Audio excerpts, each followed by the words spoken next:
ABN గురించి CBN గురించి ఇంకా సరిగ్గా తెలియదని అనిపిస్తుంది నాకు.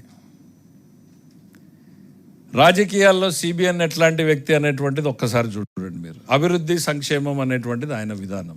40 ఏళ్ళు ఈ రాష్ట్రంలో రాజకీయం చేశాడు. నువ్వు మోసాలు, కుట్రలు, కుతంత్రాలు నీ రాజకీయం.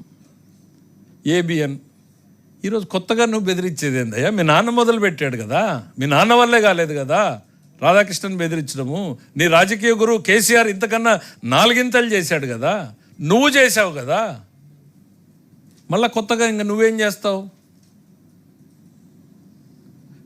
అరే నీకు డెమోక్రసీ మీద ఏమాత్రం నమ్మకం ఉంది అనేటువంటిది ఆయన డైరెక్ట్గా నా ఛానల్ దమ్మున్న ఛానల్ అని చెప్పుకుంటాడు, ప్రజల కోసం మాట్లాడతాను అని చెప్తాడు. ఆయన అందరినీ రాస్తాడు. ఎవరిని వదిలాడు రాధాకృష్ణ గారు? చంద్రబాబు నాయుడు గారి మీద రాయలేదా? ఈ ప్రభుత్వం, ఈ గవర్నమెంట్ వచ్చిన తర్వాత మా మీద రాయలేదా? That is his duty.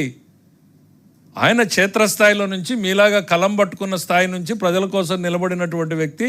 ఆయన నమ్మిన సిద్ధాంతాన్ని గట్టిగా చెప్పాలి, చెప్పడమే నా ధర్మం అనేటువంటి నమ్మిన వ్యక్తి.